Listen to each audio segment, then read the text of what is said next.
Black voices, black power. The heat is on the air and in the culture. KBLA Talk 1580. Stay connected, stay informed, stay loud. Stand up!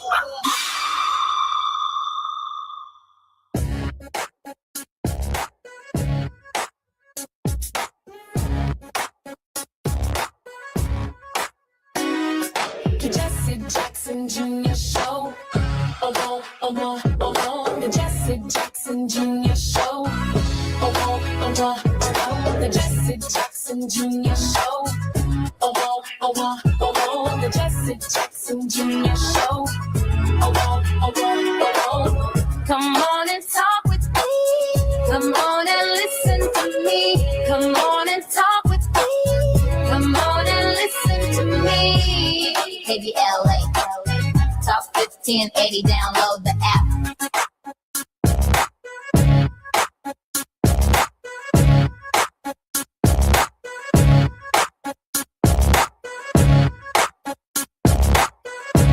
Jesse Jackson Jr., welcome forward to the Jesse Jackson Jr. Show on KBLA Talk 1580.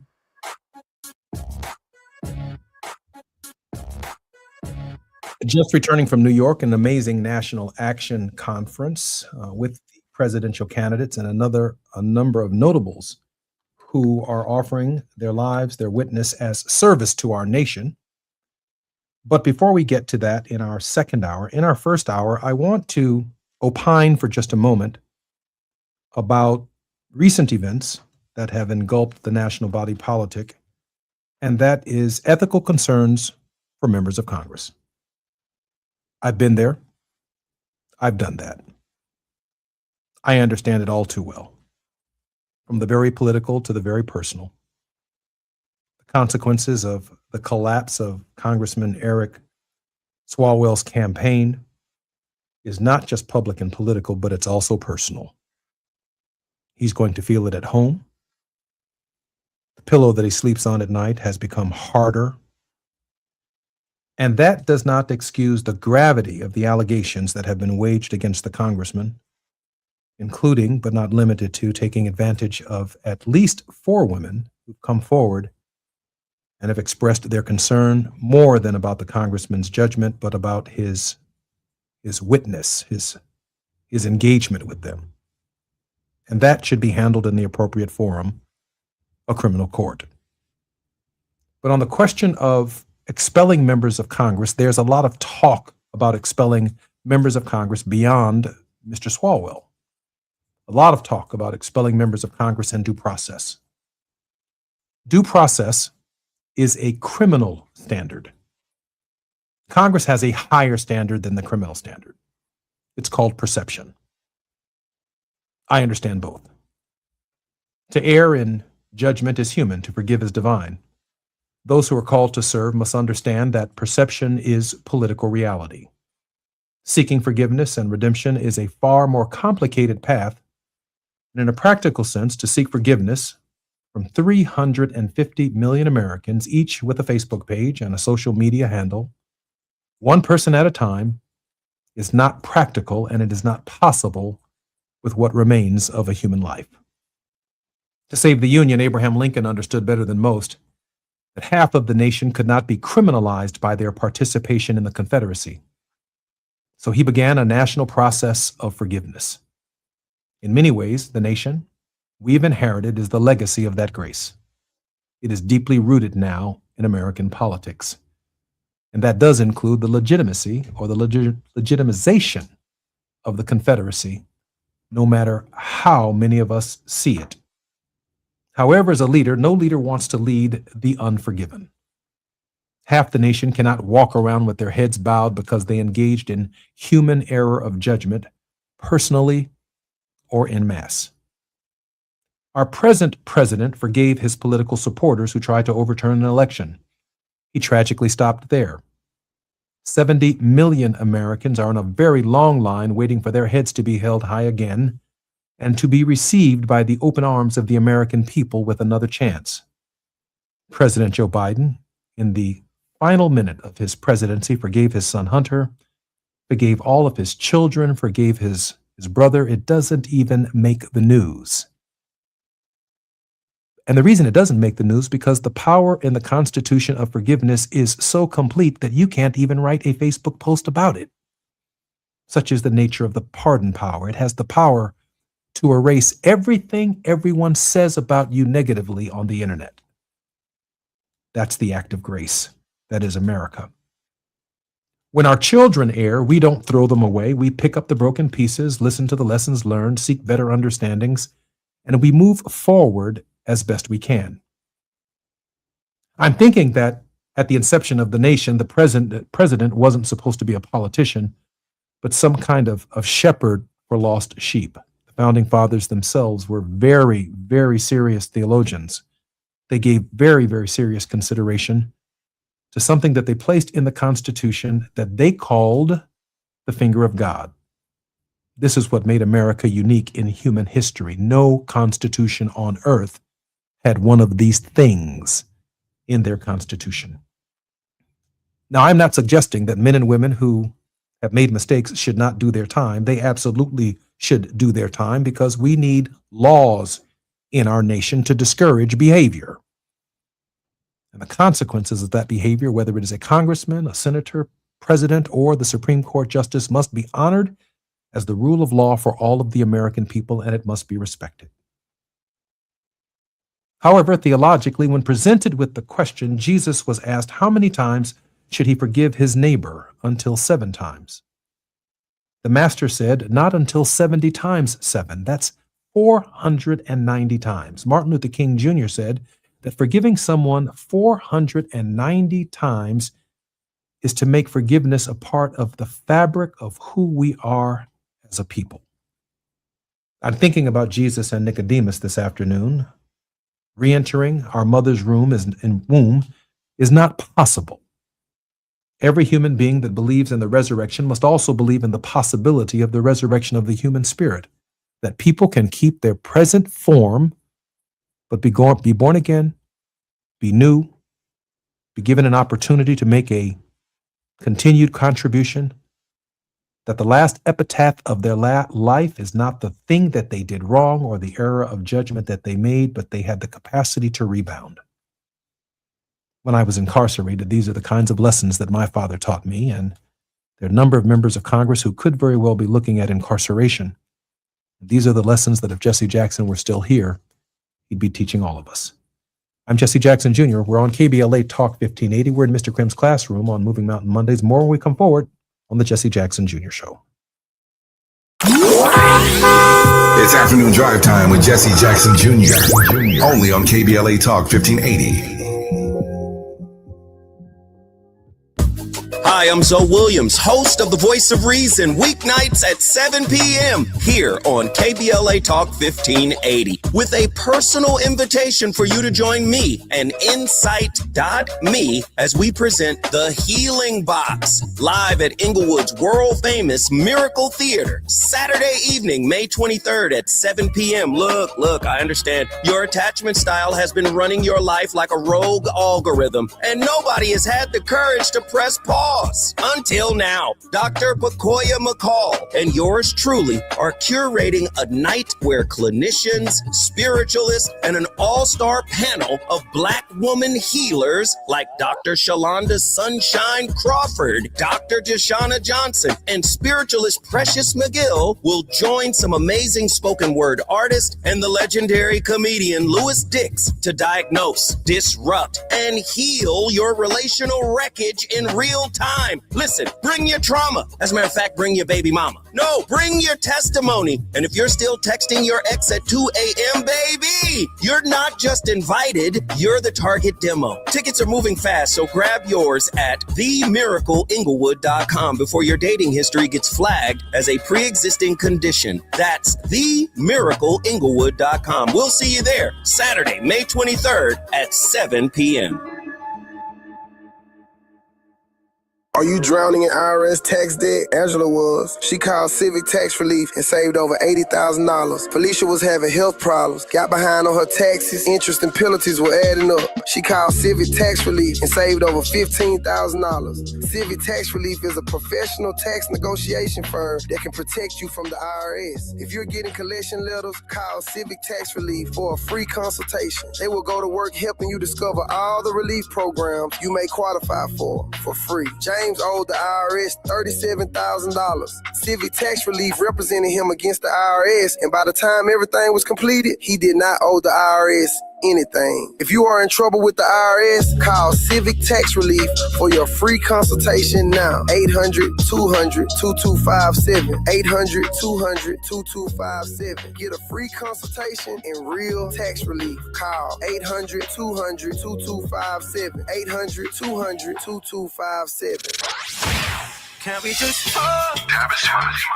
You've heard me say it before, how we talk to one another matters. Earlier this year, we launched our first cohort, and I'm grateful to those who leaned in early and helped to shape the work. Now I'm inviting you to join me for a new live seminar, The Practice of Dialogue, Becoming a More Effective Communicator. This is a small group experience designed to help you strengthen how you communicate in your work, your relationships, and your everyday life. Space is limited to keep the experience personal and interactive. So if you're ready to take your communication to the next level, now is the time to focus on the skills that make conversations meaningful. The new 4-week cohort begins Monday, May 4th, and there's a nice discount for early bird registrants. Visit TavishTalks.com to learn more and reserve your place today. That's TavishTalks.com, because better conversations don't just happen, we practice them. Now back to more of Jesse Jackson Jr. on KBLA Talk 1580. The Jesse Jackson Jr. Show. The Jesse Jackson Jr. Show. The Jesse Jackson Jr. Show. The Jesse Jackson Jr. Show. King Quality drops the beat. Come on and talk with me. Come on and listen to me. Come on and talk with me. Come on and listen to me. KBLA Talk 1580. Download the app. I'm Jesse Jackson Jr. Welcome forward to the Jesse Jackson Jr. Show on KBLA Talk 1580. It's Moving Mountain Mondays, and on Mondays we have none other than Professor Ernest Krim on our program. Professor Krim, welcome forward to the Jesse Jackson Jr. Show. Hey, what's up, my brother? Thanks for having me again. Brother Krim, let me read briefly an article from Axios. Swalwell scandal threatens to cascade of expulsion of House votes. The scandal surrounding Rep. Eric Swalwell is rapidly ballooning and could jolt a surge of expulsion votes for at least 3 of his House colleagues as soon as the chamber returns from recess next week. Why it matters. Multiple members of Congress and the 119th Congress accused of grave misbehavior have so far survived every push to oust him. The bill may finally be coming due. Rep. Anna Paula Luna announced she plans to force a vote next week to expel Swalwell, who was facing allegations of sexual assault and sexual harassment, which he denies.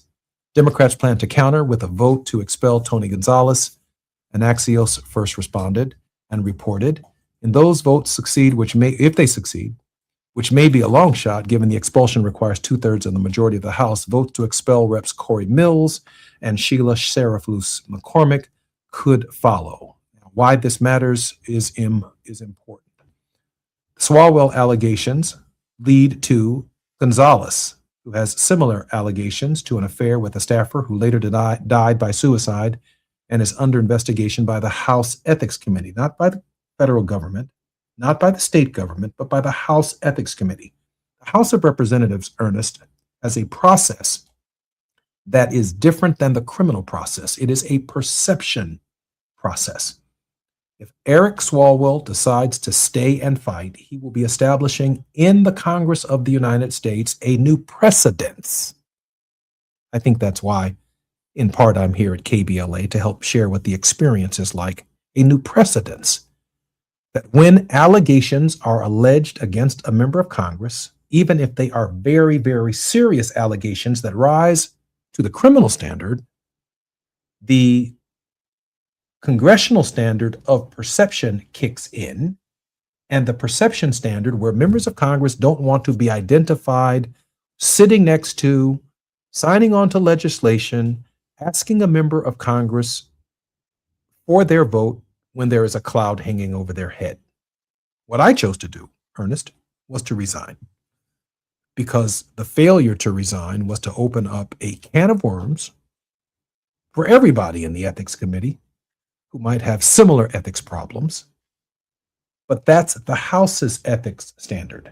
And of course, once I moved beyond and removed myself from the perception standard so that other members of Congress could go through the normal process, I then had to confront the due process standard of the criminal court itself. And there I had rights: the right to remain silent, the right to a lawyer, the right to a trial by jury. I chose to plead in my particular case because in my particular case, I didn't want to drag all of my campaign treasurers and people who've helped me for years in my campaigns into a process where they could make a mistake in their deposition or in the trial itself, or even drag the nation, and more specifically, my father, my mother, and my family through that process. I said, I'm going to own my behavior and ask for the forgiveness of the American people.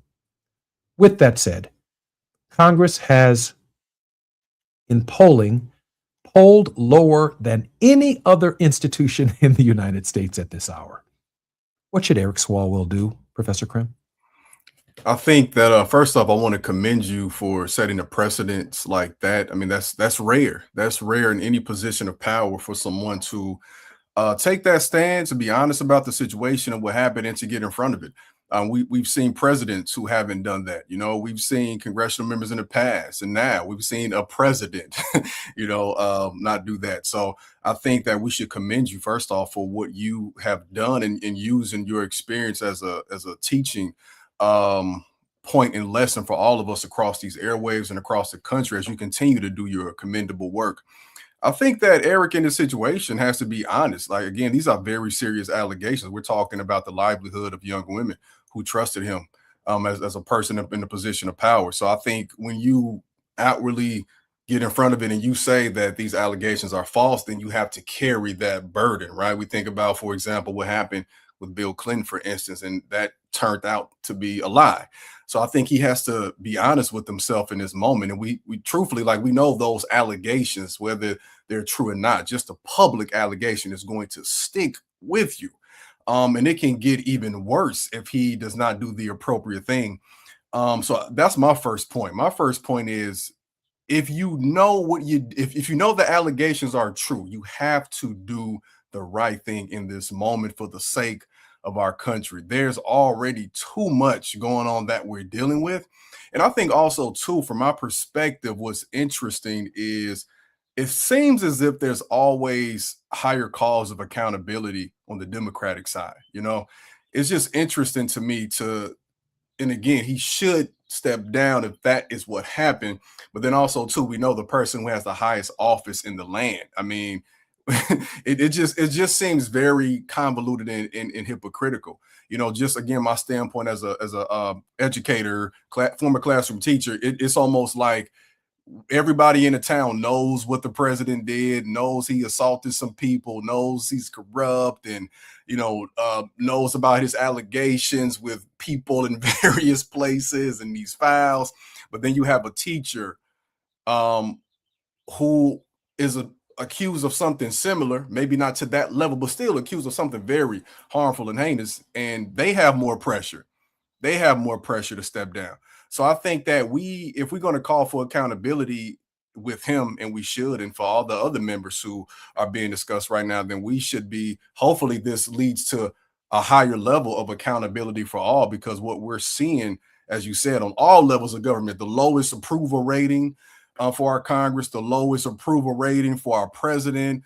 We're seeing so many incidents of people visibly showing that frustration and fighting back and speaking out. We're seeing the economy implode. So I think that Eric has to look at himself as a symptom of this issue right here. And if what he did is what they said, I think he should definitely take a step. forward and step down and get in front of it. I do believe that the congressman obviously has rights. We all have rights in this system. But again, we're not discussing the criminal due process standard. We're discussing the congressional perception standard. And because he has a right to remain silent, because of the impending investigation in the Manhattan District Attorney's Office, and he should be silent because denial can be used against him and held against him in a court of law. So he's torn between the House ethical standard, which is a perception standard, not a criminal standard, and the criminal standard of due process, where he needs to be quiet. He needs to get a lawyer. He needs to speak through the lawyer.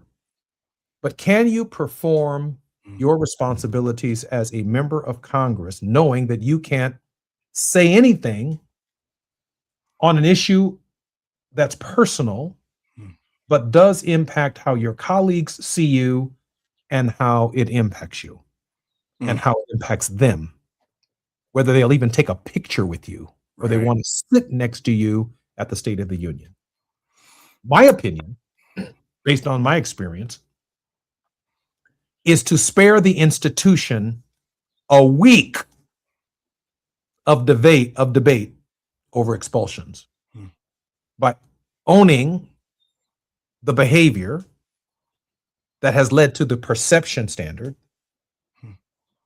follow the advice of counsel, spare the nation a national debate over how many Democrats need to be expelled and how many Republicans need to be expelled, where they are not under a criminal standard or a criminal investigation, and some of them may ultimately be, but that comes in the form of a referral from the House Ethics Committee to the Department of Justice.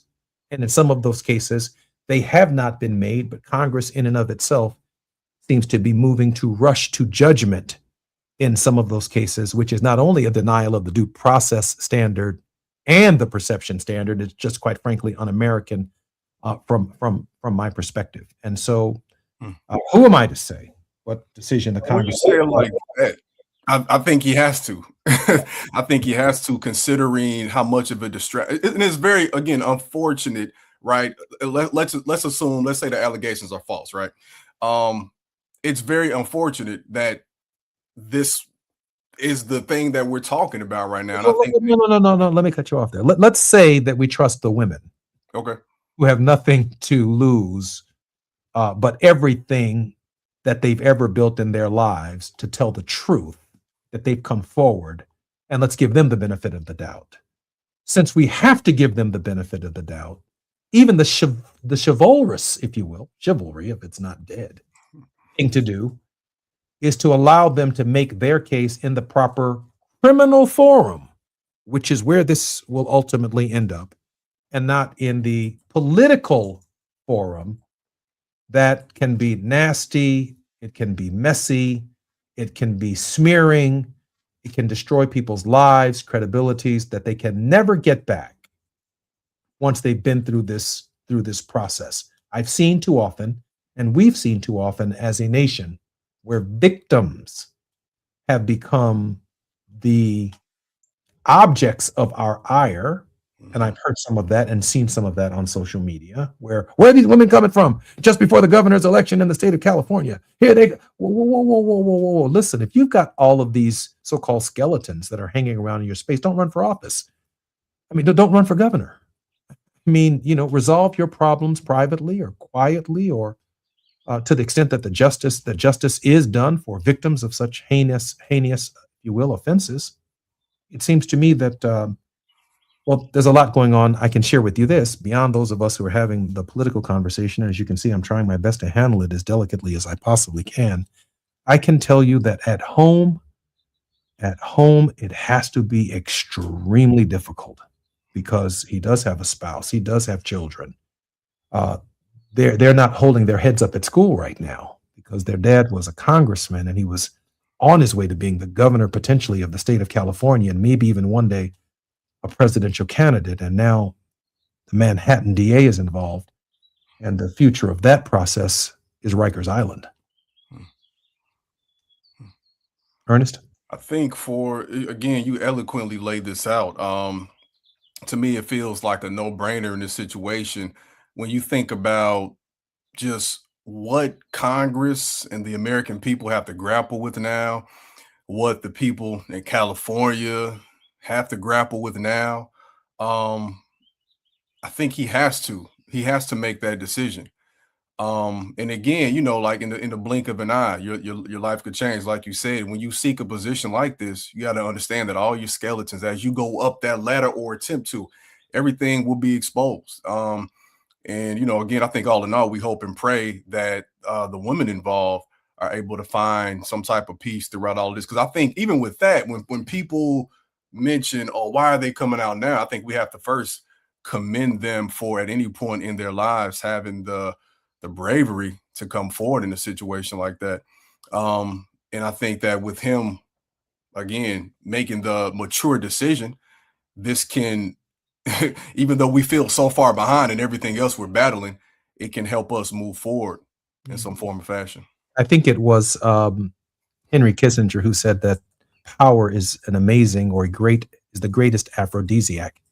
I think they come forward before they give someone more power, where they can get away with the kinds of behaviors that are deeply personal and criminal.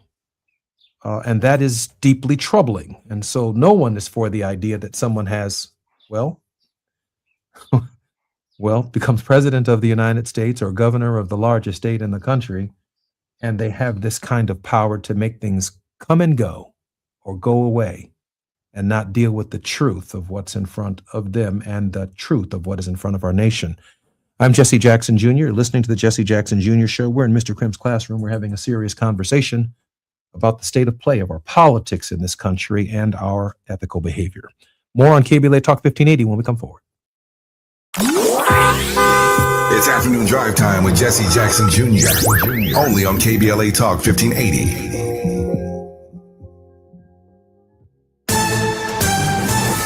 I'm Amber Payton with BIN News Now. A new chapter is beginning at the Rainbow Push Coalition. The Chicago-based civil rights group held its first meeting Saturday under new president and CEO Yusef Jackson, who is succeeding his late father, Reverend Jesse Jackson Sr. It is my honor to stand with you.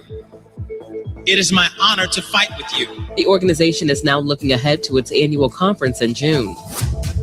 A new study finds many Gen Z adults still rely on their parents financially. The 2026 Wells Fargo Money Study says 64% of parents with Gen Z children are still helping with money, housing, or other support. Earlier research found Black adults are less likely than white adults to get that kind of parental help.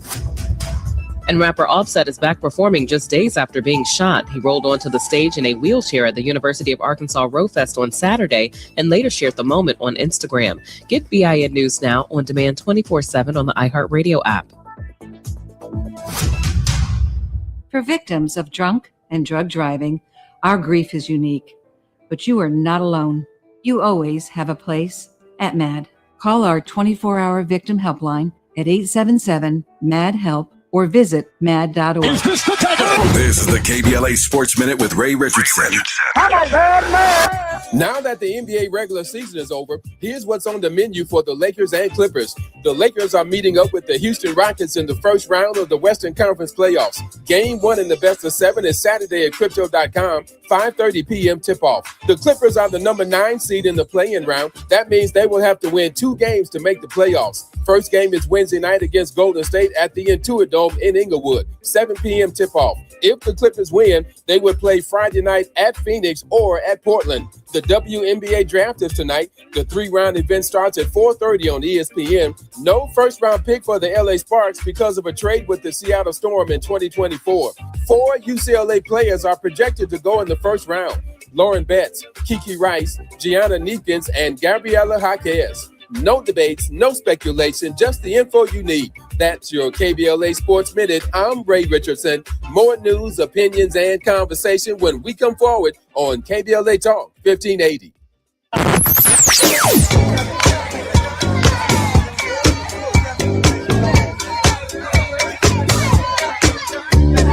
This is KBLA Talk 1580. Talk radio. Let's music to your ears. We're unapologetically progressive. KBLA Talk 1580. We've got a lot to talk about. I'm Reverend Gerald, the life coach. Is someone you love struggling with addiction and mental illness? Is improving your family's health important? Want to leave a legacy that your family can grow? Are you ready to enhance your perception of life experiences? Then wake up weekends at 7 a.m. with Urban Family Focus and get the wisdom, opportunity, resources, and motivation to live your best life. Join the conversation on Urban Family Focus Saturday and Sunday at 7 a.m. Unapologetically progressive. KBLA Talk 1580. We've got your black.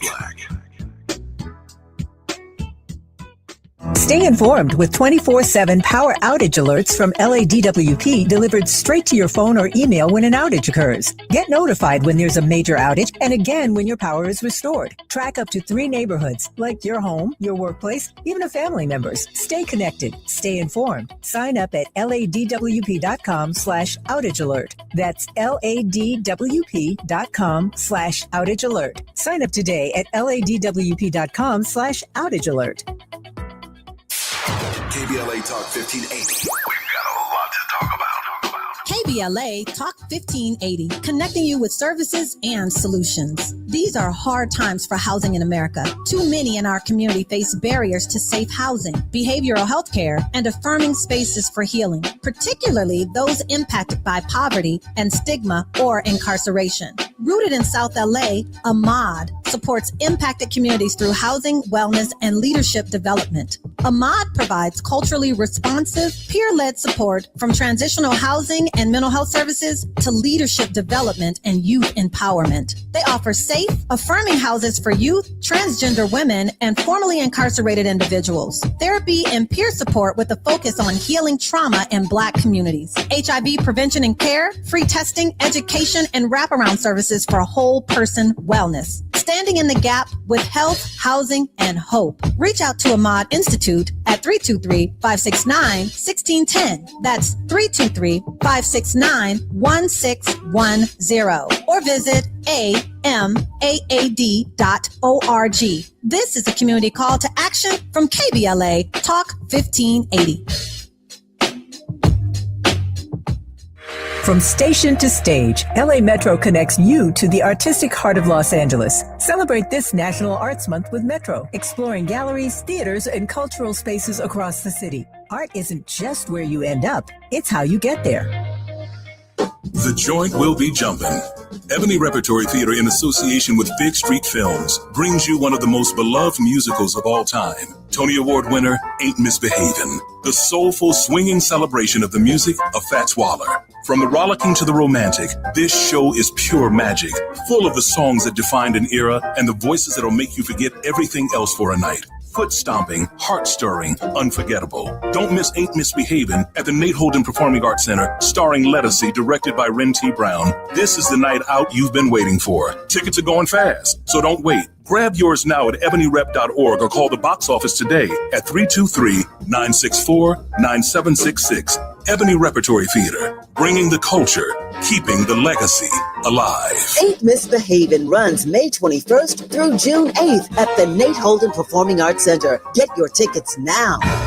Paid for by government. The 1986 to 2021 United States Silver Eagle, the first ever U.S. silver dollar minted in 99.9% pure silver and is the best-selling coin in the world. These original and historic silver dollars have ceased production forever. They will never be minted again. For a limited time only, full pound bags of original U.S. government-struck silver dollars are being released to the public. You can own a full pound of original U.S. silver dollar coins featuring Lady Liberty and the heraldic eagle, never to be struck again. Guarantee. Call now to secure original United States Silver Eagles by the pound. The first U.S. silver dollars ever to be struck in 99.9% pure silver. Plus, receive a free bonus, an American Collector's Pack valued at over $40 and free shipping with every order. Call 1-800-560-6468 now to secure your full pound bag of United States Silver Eagle coins before they are gone. That's 1-800-560-6468. You're listening to Jesse Jackson Jr. on KBLA Talk 1580. The Jesse Jackson Jr. Show. The Jesse Jackson Jr. Show. The Jesse Jackson Jr. Show. The Jesse Jackson Jr. Show. King Folly drops the beat. Come on and talk with me. Come on and listen to me. Come on and talk with me. Come on and listen to me. KBLA Talk 1580. Download the app. I'm Jesse Jackson Jr. Welcome forward to KBLA Talk 1580 and to the Jesse Jackson Jr. Show and Moving Mountain Mondays and Mr. Krim's classroom on the J Lunch Club. Dr. Krim, welcome forward to the Jesse Jackson Jr. Show. Hey, thanks again for having me, brother. Dr. Krim, I'm so grateful that you're joining me in this kind of somber but thoughtful conversation about morals and ethics and public servants and what we expect of them. I think we read some of the characters in the Bible and we see them as holy, but David had a lot of problems, and some of our leaders and prophets that we follow in the Bible, they had problems. Some of them had problems at home. Some of them were tax collectors. Some of them lied under oath and denied that they knew Jesus. That would have certainly got them a contempt of Congress charge, or misleading prosecutors, or lying to the FBI. But some of the disciples, like all of them, when it came to the trial of Jesus of Nazareth, they suddenly did not know him. And yet we hold ourselves to some standard that people don't, under pressure, crack. I asked my dad, who was married for 65 years, hey man, how did you make it 65 years? Well, actually, I asked him when at year 44, might have been year 40. How'd you make it, man? And he said, man, I learned how to ask for forgiveness. He learned how to ask for forgiveness. Marriage doesn't just survive off of, I love you, I care for you, I miss you. Honey, send me some flowers. Do you remember our special day?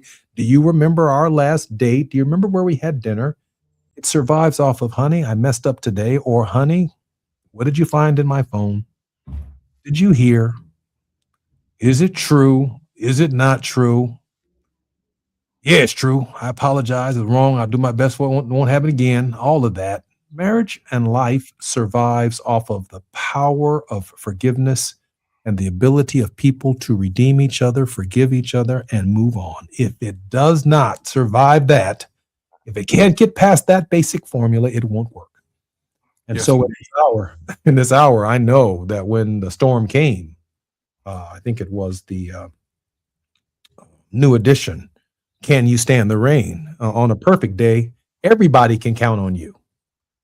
But when that storm comes, when that rain comes, when that moment comes, can you stand the rain is at the heart of New Edition's, one of their greatest and most memorable songs. So I can imagine not only the political trauma that all of us are experiencing in the state of California as we have to reshuffle our political alliances in a Democratic primary. Our first candidate is now our second candidate, and our second candidate of choice is now our third candidate of choice. And as we begin to shuffle our way through what's left of the Democrats running for governor in the state of California, now that the rain is pouring and the field is changing and the election is coming, we have to pick up the pieces, because in this moment, politically, we're in the rain. Ernest? I would imagine there's a growing tide of mistrust of our politicians now, and I would probably bet that a lot of the constituents, especially in California now, even across the country, are just looking to have something, someone, some entity that they can feel that they can trust in. I also feel like in this moment, it's a great opportunity for all of us across the country to also realize that when we put people in positions of power, we elect them or they're chosen, that these are people, like you said, and in various situations, varying levels, of course, depending on how the person moves forward, especially, we have to reckon with what that means for us moving forward. I think oftentimes as people get into positions of power or they get authority, we we attribute a certain air of perfection. You know, we align them with Jesus. We align them with religious figures, and we create idols of them. And these are regular people dealing with some of the same issues, same grievances, the same pitfalls as any other person. And one of the things that, you know, I would say too in this moment, when I was in the class, one of the things that I was really big on, outside of course, like the thing that you get your high ratings on in class is, can you increase those test scores?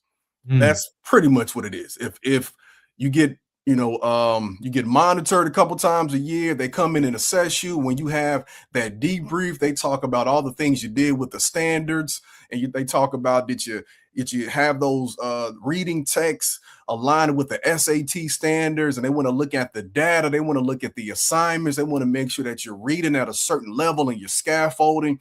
But within that rubric and how they assess educators, you know, everybody's going to go through a school system. They're not assessing on, well, how are you modeling the character that we want our kids to have, or how are you modeling the type of person they should be?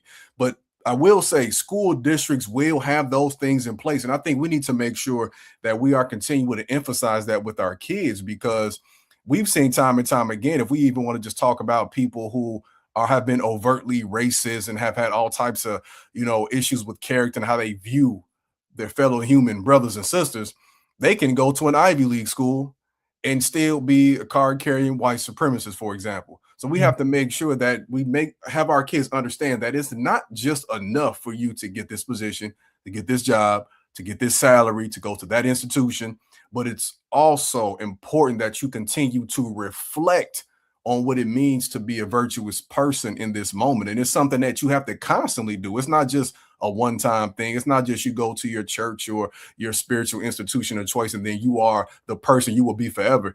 It's a situation where you have to constantly reflect on what that means, because we are all faced with these issues, regardless if you are, you know, working with folks with deem an ordinary job or if you are at the highest level.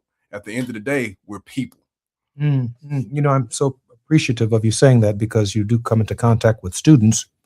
And I would tell them that my father said that he is a public servant, not a perfect servant. God is not finished with him yet. That God is not finished with him yet. And I don't think that people understand that to be a public servant doesn't change the fact that you like after work to go have a drink or to hang out with some people or look across the room and just admire the beauty of people, male and female, and say, wow, you know, I mean, you're human. The day is over. You know, you are entitled to your own time. The extent to which it becomes criminal behavior is a problem. It is a problem, and that has to be rectified in the proper form. And so we're not letting anybody off the hook here at KBLA Talk 1580. We're trying to pull the highest possible standards. To err is human, but to forgive is divine. I'm Jesse Jackson Jr. More on KBLA Talk 1580 when we come forward with Mr. Ernest Krim.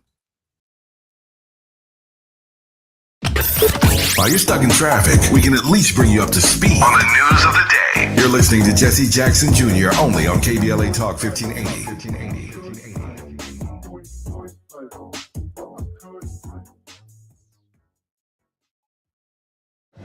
We're at Doolin's on Crenshaw. It's a special place where the neighborhood comes together. Got the fried chicken, the catfish, the candied yams, the mac and cheese. It's all delicious. I'm Isaac Bryan. I represent the Crenshaw District in the California State Legislature, and I'm supporting Tom Steyer for governor of California. California is under attack, and we need a fighter who's going to come in on day one and stand up for California values and push back. That person is Tom Steyer. Tom and I have been fighting together for the better part of a decade. Tom is the only candidate supported by smart justice, because Tom has stood on the front lines of racial justice, economic justice, and true solidarity. Tom is the real deal. He's the only candidate in the race with a comprehensive plan to make the billionaires and the corporations pay their fair share so we can fund things like universal health care and education. He means what he says, and he does what we need. This is a moment when we've got to fight fire with fire, and I believe that fire is Tom Steyer. Ad paid for by Steyer for Governor 2026.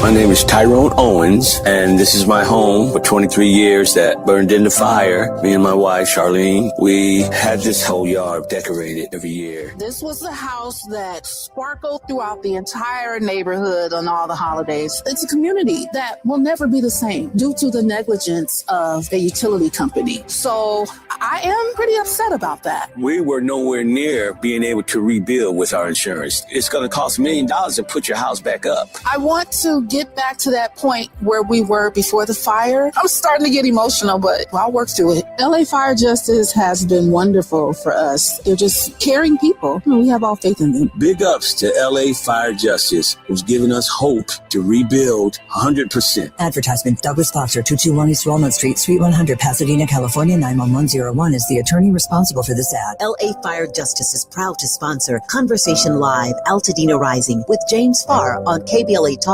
1580. Hear that?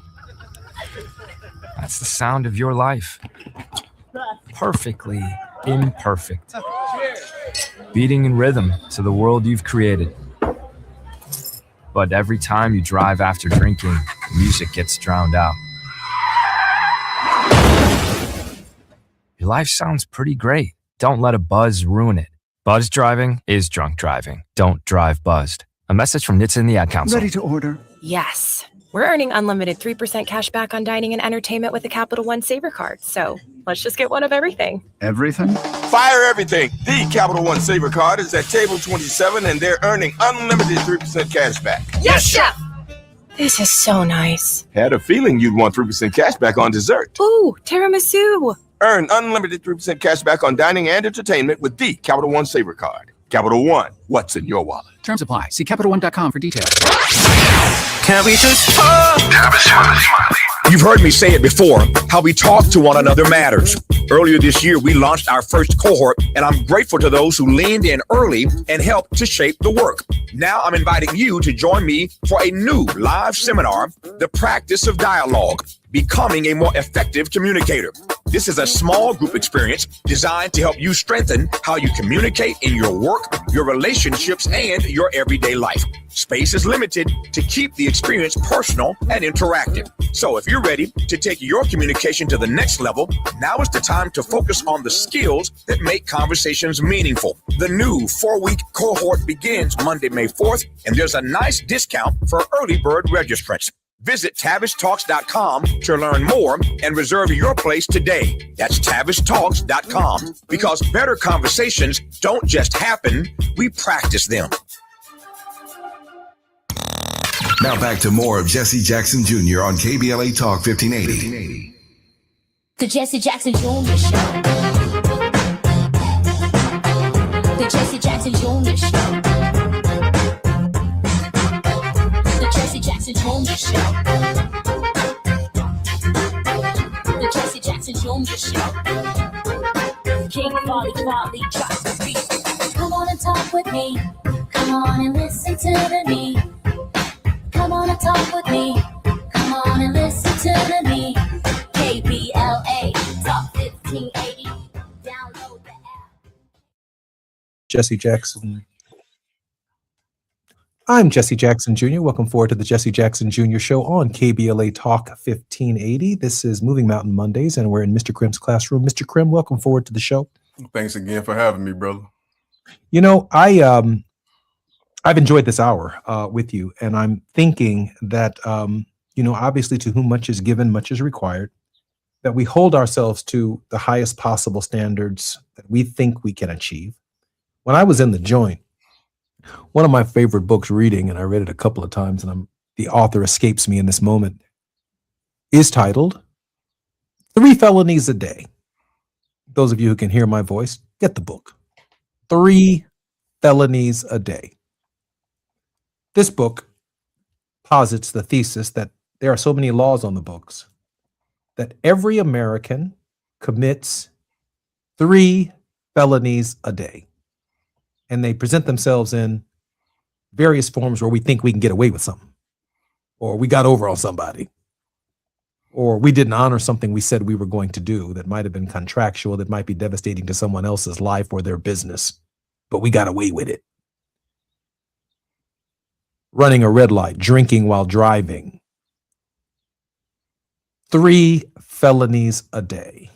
That's just how many felonies this book posits in its thesis. Which means when the government of the United States, with its infinite resources, turns its attention to you, they can find one of the 3 felonies. No, maybe they didn't find what established probable cause. Maybe they didn't find, when they pulled you over for a taillight, a felony. They found a misdemeanor. But when they looked in the back of your car or in your front seat and saw your Hennessy and they smelt your breath, it went from a misdemeanor to a felony. 3 felonies a day. It's hard for people who write laws and expect everybody else to follow them to then experience the weight of the very justice system that they put on everyone else.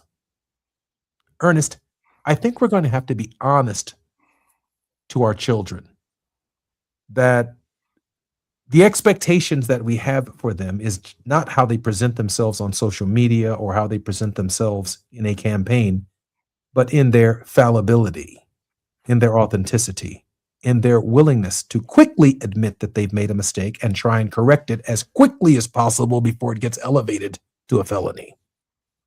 Ernest, the honest conversation with our kids. Definitely. I'm for it. And I looked up the book as you were talking. Hopefully I got it right. Is it Harvey Silvergate? That's him. Yeah, 3 felonies a day, how the feds target the innocent. I'm gonna have to add that to my cart and make sure you add Brother Jesse Jackson's books to your cart as well before you check out, y'all. I think I'm always amazed too, like every top of the year, right? When we have these new laws on the books and we're presented them in such a fashion, like you might say the state of Illinois, 11 new laws to be aware of, a state of California, maybe 20, 30, 100 new laws to be aware of. And yeah, it does get to the point. And I think this even reminds me of this video I recently saw. It was a white guy actually refuting the myth of this black on black crime narrative. And he was talking about how what we label as black on black crime, oftentimes we're not even talking about people who are getting found guilty of these crimes. We're talking about people who are over policed, who are arrested at higher rates than other people. And we know these same types of situations, even at a different level, of course, are happening in white communities, white rural communities, and anybody else that might be non-black. Oftentimes it's not about, in this country, who did it. It's about who is in the view of the police officer when he's ready to exercise the law. And I think, like you said, that's an honest conversation that we have to have with our kids, because if we don't, then we have them blindly believing in a system that is still imperfect, that we're working to perfect, because our kids begin to realize that. They see that. My own kids, outside of the police, they're talking about teachers. Well, the teacher said this to me, but so-and-so's doing it too. That's what I would always get. You ain't say nothing when so-and-so did it. Kids at a very young age, brother, my youngest kid, 3 and 6, they talk about that's not fair. That's the main thing. If they got this, I should get this too. But we have to be clear on what that actually means in this system, man. You're not wrong about that. Before we get to your word of hope, I want to tell you, when I ran for Congress in 1995, my vanity plate on my car when I got elected was RPZNTN.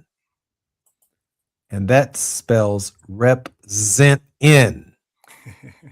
I represented the Godfather Lounge. I represented 50 Yard Line.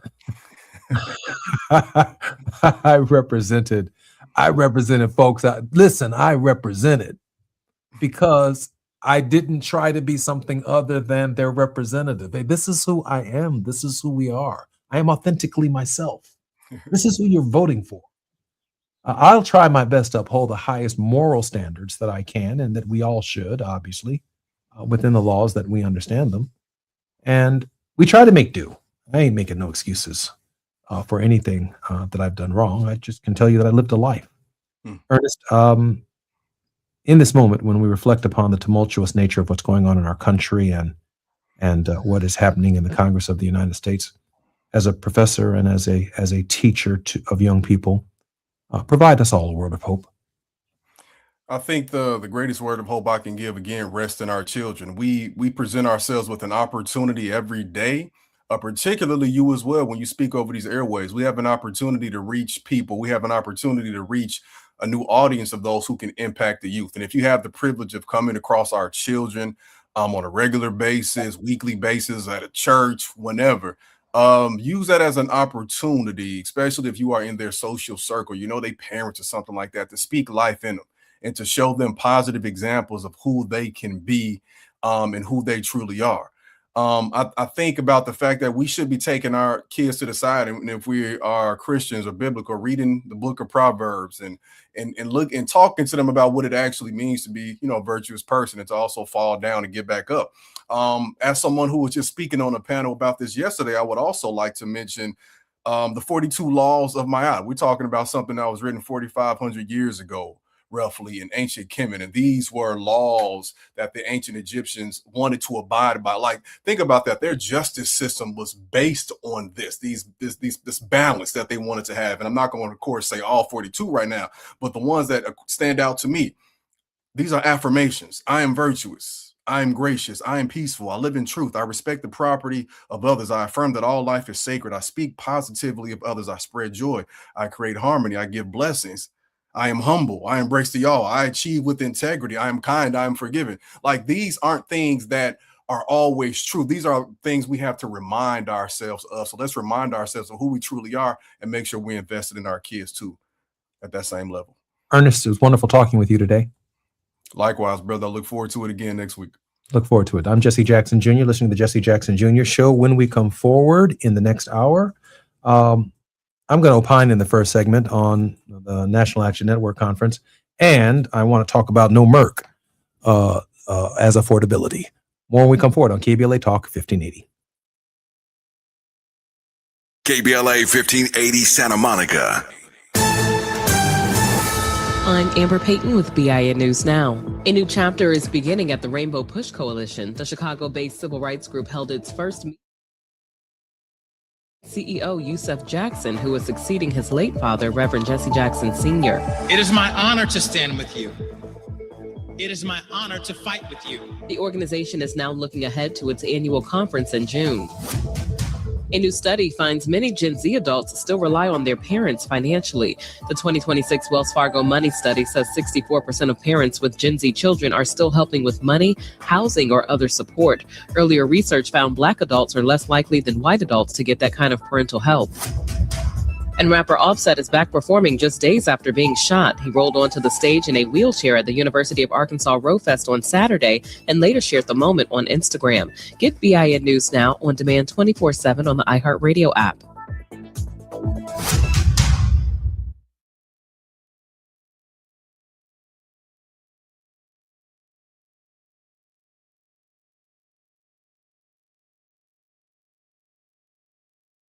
For victims of drunk and drug driving, our grief is unique. But you are not alone. You always have a place at MAD. Call our 24-hour victim helpline at 877-MAD-HELP or visit mad.org. This is the KBLA Sports Minute with Ray Richardson. The odds makers in Vegas are already showing a lack of confidence in the Lakers. The Lakers are 5.5-point underdogs at home to the Houston Rockets in Game 1 of their first-round playoff series in the Western Conference. Game 1 in the best-of-7 is Saturday at 5:30 at Crypto.com. Kawhi Leonard is hoping to do something he hasn't done in 5 years with the Clippers. Leonard has not won a playoff series since 2021. The Clippers have to win 2 games in the play-in round to get there. They play Golden State Wednesday at the Intuit Dome. The NBA may have a competition issue to deal with. 8 of the league's 30 teams ended the regular season with 55 or more losses. That's the highest number in league history. The 8 teams: Brooklyn, Indiana, Washington, New Orleans, Dallas, Memphis, and Utah. No debates, no speculation, just the info you need. That's your KBLA Sports Minute. I'm Ray Richardson. More news, opinions, and conversation when we come forward on KBLA Talk 1580. brothers and sisters. In a world full of noise, one station keeps it real. KBLA Talk 1580, where the conversation goes deeper, the voices sound like yours, and the issues that matter most to our community take center stage. Progressive, powerful, unapologetically us. Whether you're driving through this city or tuning in from your home or office, join the public square. KBLA Talk 1580, your home for talk that enlightens, encourages, and empowers. Listen live on our free KBLA 1580 app, on our website at KBLA1580.com, or on your radio dial at 1580 AM. Unapologetically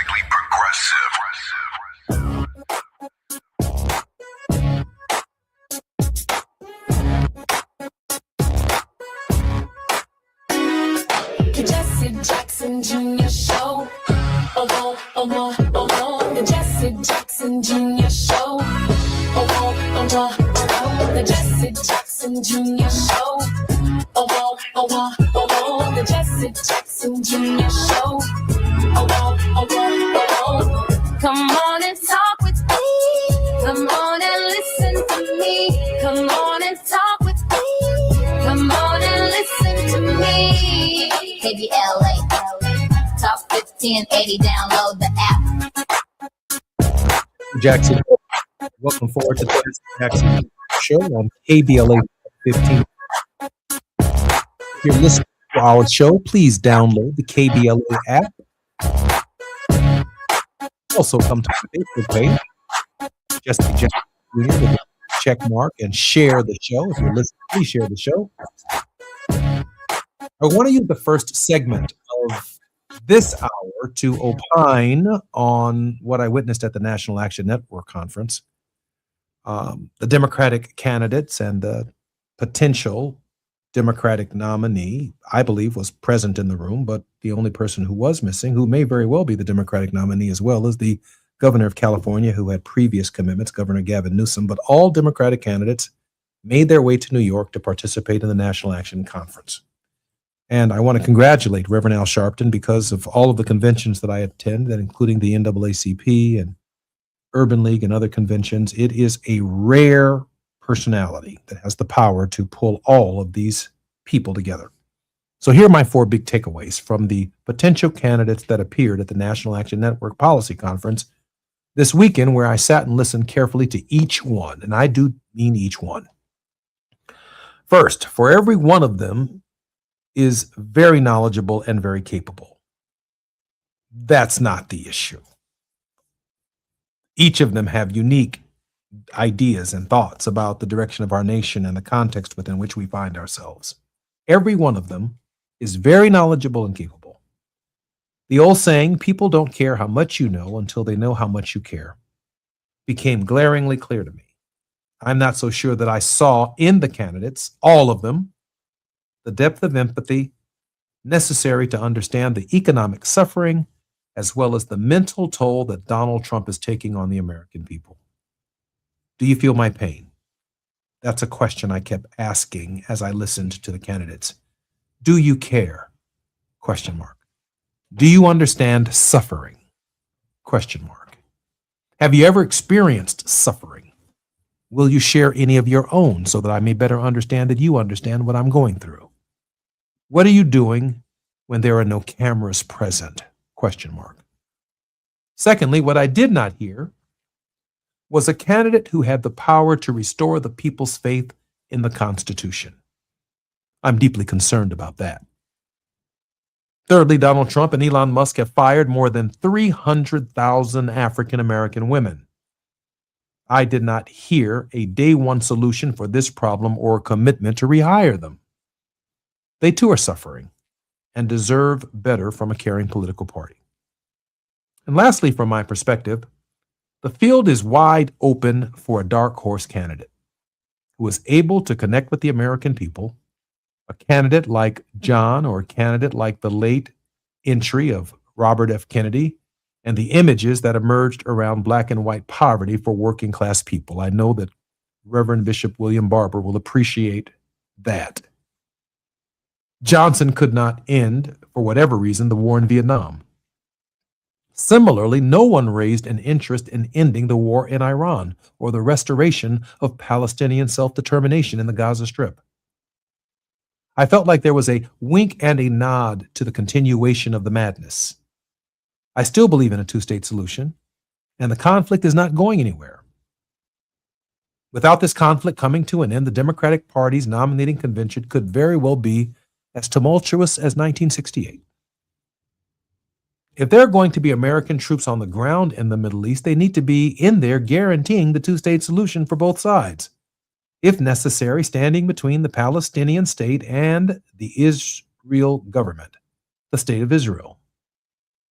America should be earning the trust of both sides to guarantee their security. It sure would be a hell of a lot cheaper.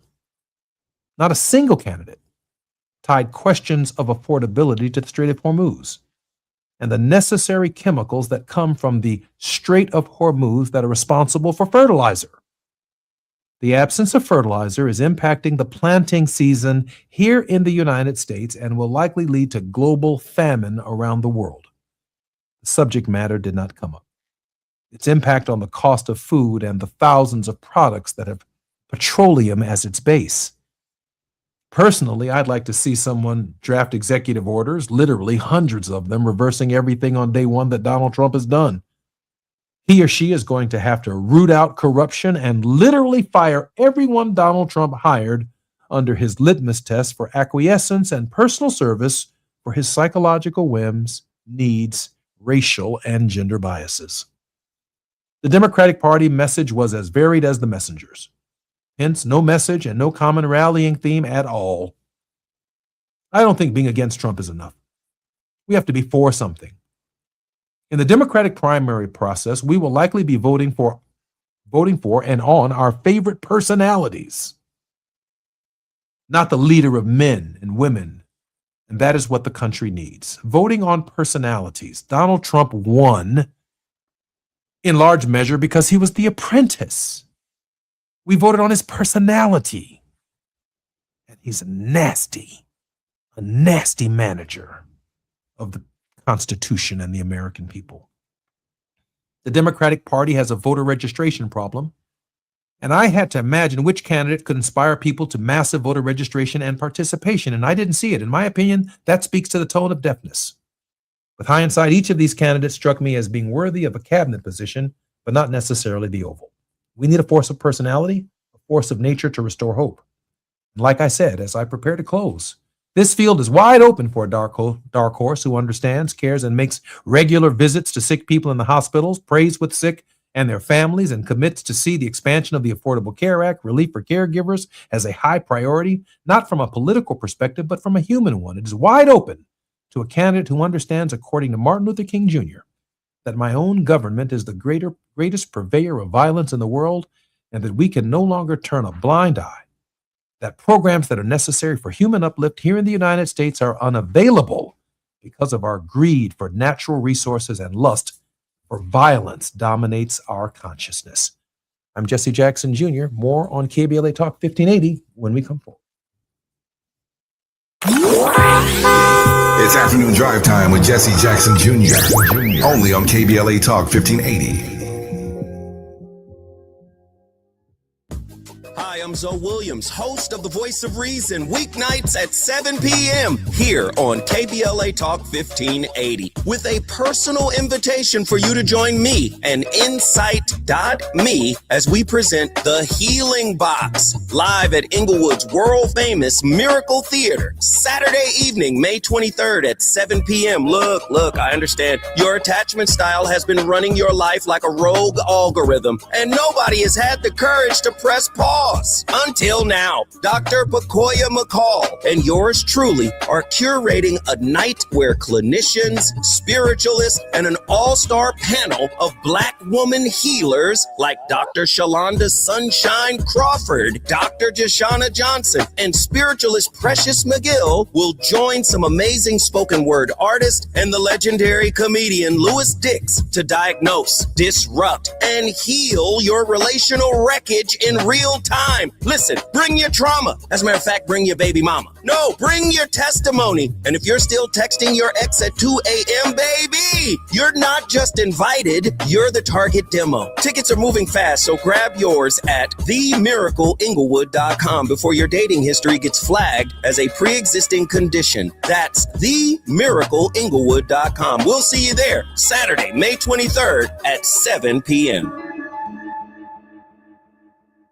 Are you drowning in IRS tax debt? Angela was. She called Civic Tax Relief and saved over $80,000. Felicia was having health problems, got behind on her taxes, interest and penalties were adding up. She called Civic Tax Relief and saved over $15,000. Civic Tax Relief is a professional tax negotiation firm that can protect you from the IRS. If you're getting collection letters, call Civic Tax Relief for a free consultation. They will go to work helping you discover all the relief programs you may qualify for free. James owed the IRS $37,000. Civic Tax Relief represented him against the IRS, and by the time everything was completed, he did not owe the IRS anything. If you are in trouble with the IRS, call Civic Tax Relief for your free consultation now. 800-200-2257. 800-200-2257. Get a free consultation and real tax relief. Call 800-200-2257. 800-200-2257. Can we just talk? You've heard me say it before, how we talk to one another matters. Earlier this year, we launched our first cohort, and I'm grateful to those who leaned in early and helped to shape the work. Now I'm inviting you to join me for a new live seminar, The Practice of Dialogue, Becoming a More Effective Communicator. This is a small group experience designed to help you strengthen how you communicate in your work, your relationships, and your everyday life. Space is limited to keep the experience personal and interactive. So if you're ready to take your communication to the next level, now is the time to focus on the skills that make conversations meaningful. The new 4-week cohort begins Monday, May 4th, and there's a nice discount for early bird registrants. Visit TavishTalks.com to learn more and reserve your place today. That's TavishTalks.com, because better conversations don't just happen, we practice them. Now back to more of Jesse Jackson Jr. on KBLA Talk 1580. The Jesse Jackson Jr. Show.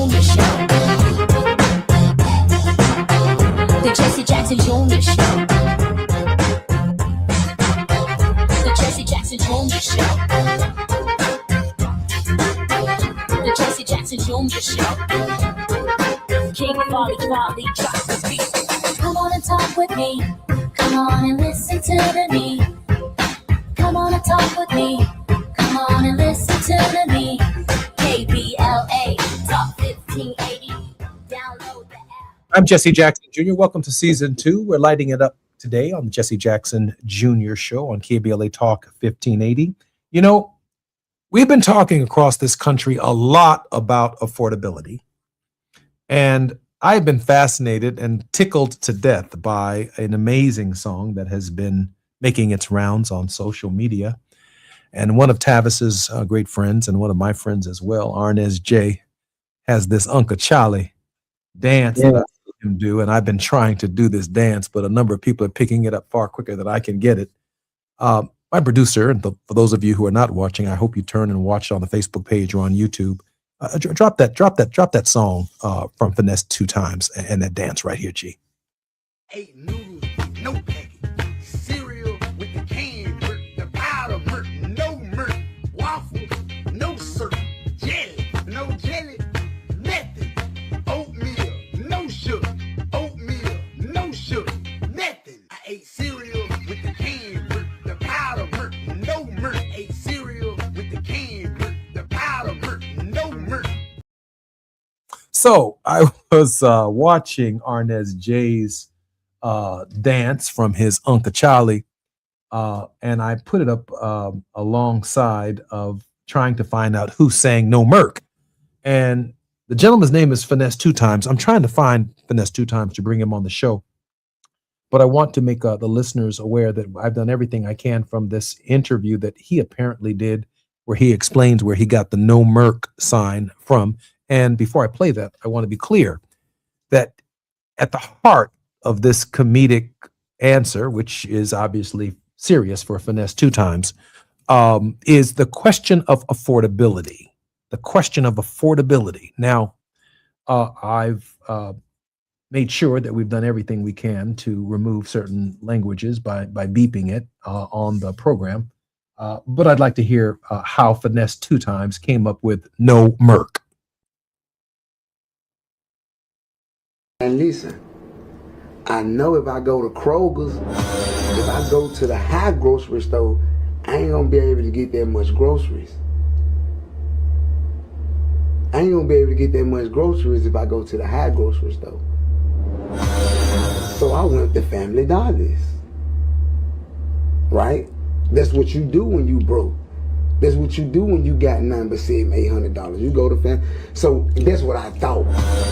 But the jailhouse raised me, so I'm thinking I'm doing something.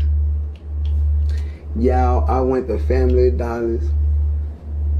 I went and got the off-brand nutty bars, the off-brand oatmeal cakes, the off-brand Salisbury steaks, the off-brand oatmeal. I went and got everything off-brand because I thought I was putting some food in the refrigerator. Don't y'all know I took $360 worth of food over her house, and she told me, my son, don't eat this fake ass food.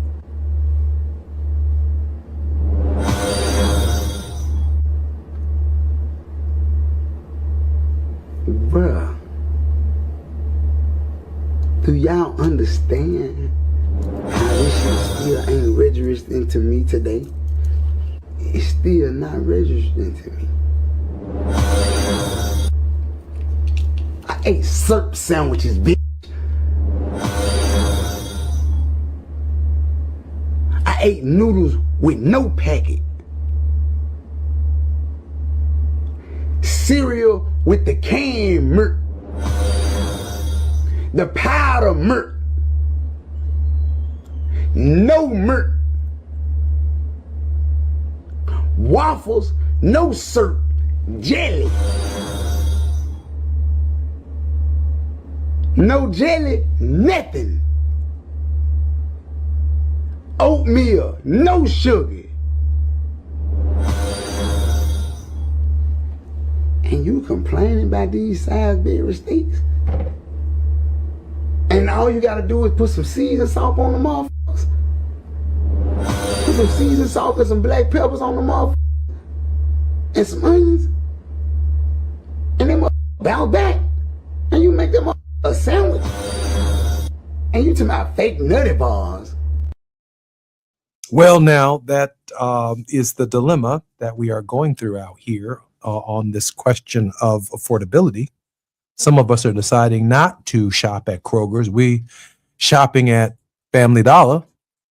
And what Finesse Two Times, who's done some time, said was, while he did his time, what you complaining about? You want me to shop at Kroger's? While I was in the joint, I ate noodles with no packet. I ate oatmeal, no sugar.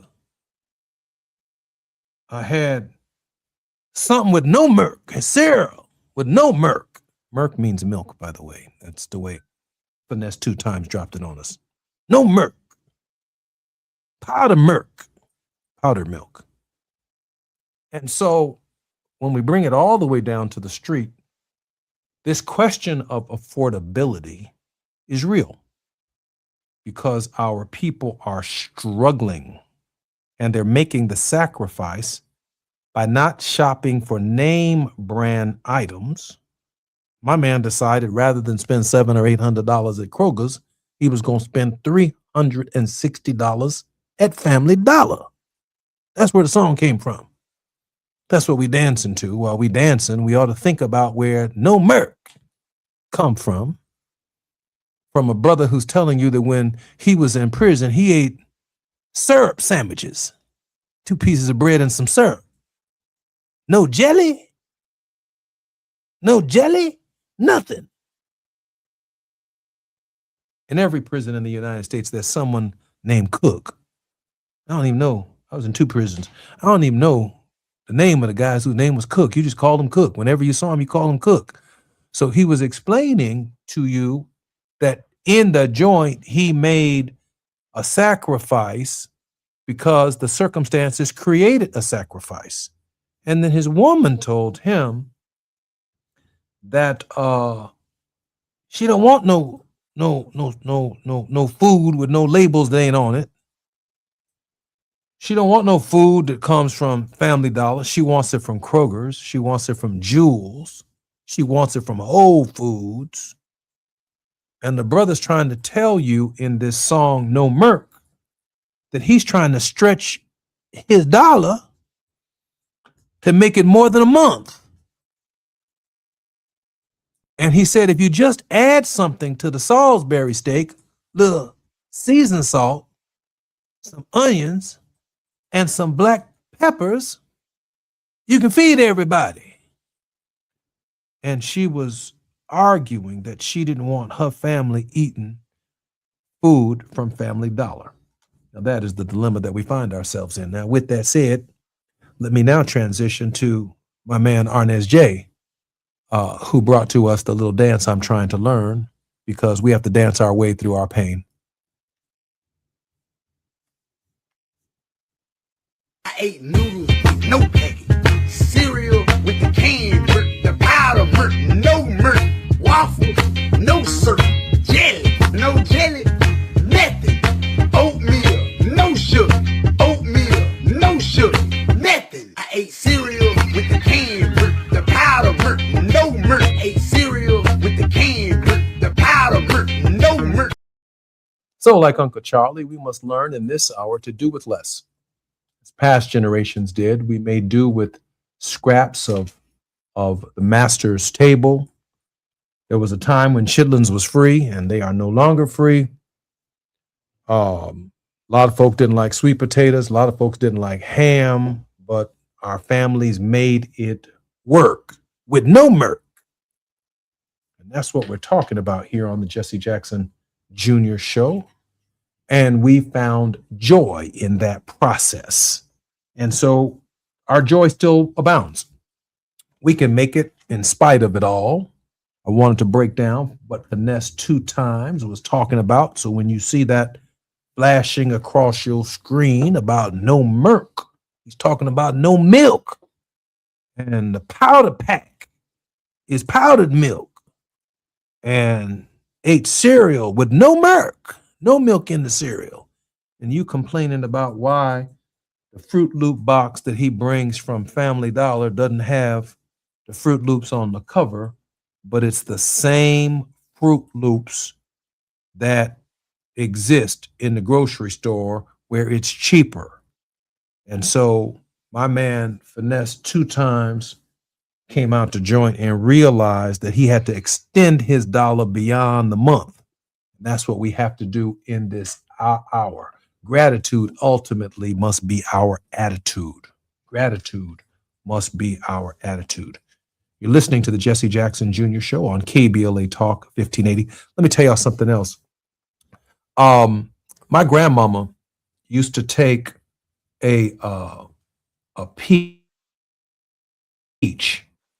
and our grandparents did, and it's not enough, particularly in South Carolina, particularly if you're driving down 85, you might see a big old peach on a water tower, if you know what I'm talking about and you're listening to me today, because South Carolina is known as a peach state. She took a peach and she turned it into a cobbler. She took collard greens, which under any other circumstances is nothing but a dandelion. When my grandmama got finished with a collard green by putting that ham hock in it, or that turkey neck bone, or that leg in it, that collard green became something else. It was kind of magic. And, while Donald Trump is clearly being the only general guiding his own war, the consequences of the cost of food for all of us is about to go up. And so don't put more food on your table than you can eat. Don't throw nothing away. Talking about you don't eat stuff that you had yesterday. Don't throw nothing away, because coming out of the Strait Hormuz is not just gas And I drove after my father's funeral, my mother to Washington, D.C., and then I drove to Atlanta, Georgia, where we did the show. And then we were in Columbia, South Carolina, or Charlotte, North Carolina, where we did the show. And then we did the show out of Raleigh, North Carolina for 2 days. And then to New York, where we did the show for Reverend Al Sharpton with some of our guests and our coverage of that conference. And then drove all night yesterday to get back to Chicago in time for our show. I'm sitting here saying to myself, every time we went past a gas station, we were looking for gas around $3.90 or $3.70. All along the highway, gas, $4.99, $5.17. Still cheaper than a first class airplane ticket, a coach airplane ticket, or a last class airplane ticket. Because of where I've been in my life, I understand no Merc. And my man Finesse 2 Times was making nothing but sense. Gas prices has an effect on your food prices because from petroleum comes fertilizer. From petroleum comes hair grease. From petroleum comes eyelashes. From petroleum comes hair that you weave into your head. From petroleum comes products, everyday products that we use as Americans. From petroleum comes Crisco grease. From petroleum comes frying chicken, frying fish. From petroleum, how do you think fish is fried without petroleum? It's fried with petroleum. I'm just trying to tell you something. We got to make a way out of no way as a people. And now is our time. You see, as a people, we are survivors. And that's really the story. That's what Finesse 2 Times, from my perspective, was trying to say. We are survivors as a people. I'm Jesse Jackson Jr. You're listening to the Jesse Jackson Jr. Show on KBLA Talk 1580. When we come forward, my good friend Shelly Davis. We're going to talk about Black organizations, the significance of what Reverend Sharpton was able to do in New York, and whether or not our organizations are ready for the midterms. More when we come forward on KBLA Talk 1580.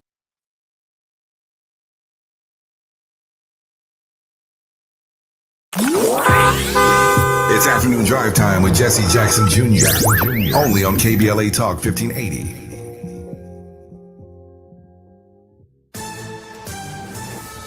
I'm Amber Payton with BIN News Now. A funeral was held Monday morning for Black St. Louis police officer Gregory Triplett. He died after suffering a medical emergency during a training exercise on April 1st. Officer Triplett's legacy isn't just the years he put in. It's the people he helped shape, the officers he mentored. Triplett was 58 years old and served the department for 32 years. Maryland's newly signed budget includes more than $50 million in state funding for Washington County. The spending plan signed by Black Governor Wes Moore includes money for upgrades at Roxbury Correctional Institution, Hancock's wastewater treatment plant, and design work for a new vehicle maintenance shop and air traffic control tower. And a national event spotlighting Black-owned businesses made a stop in Memphis, Tennessee this weekend. Shop Blackfest featured 90 vendors selling everything from food to clothing, along with live music. Get BIN News Now on demand 24/7 on the iHeartRadio app. For victims of drunk and drug driving, our grief is unique. But you are not alone. You always have a place at MAD. Call our 24-hour victim helpline at 877-MAD-HELP or visit mad.org. This is the KBLA Sports Minute with Ray Richardson.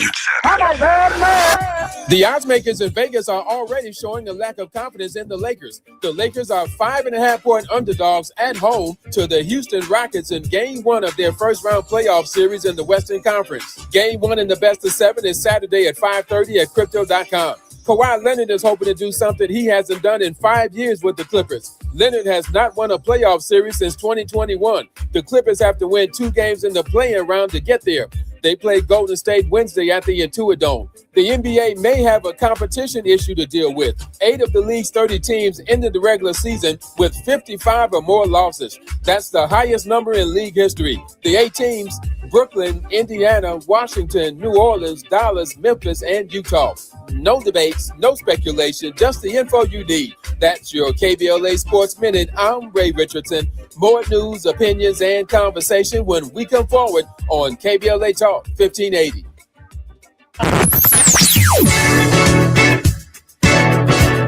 Whoa,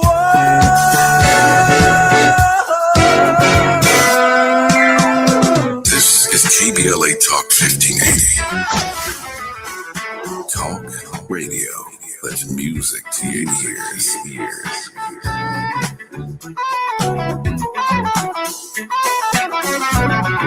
We're unapologetically progressive. KBLA Talk 1580.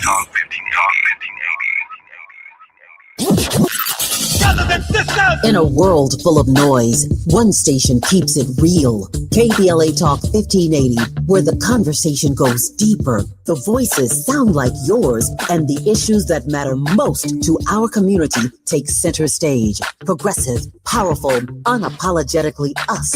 Whether you're driving through the city or tuning in from your home or office, join the public square. KBLA Talk 1580. Your home for talk that enlightens, encourages, and empowers. Listen live on our free KBLA 1580 app, on our website at KBLA1580.com, or on your radio dial at 1580 AM. Unapologetically progressive.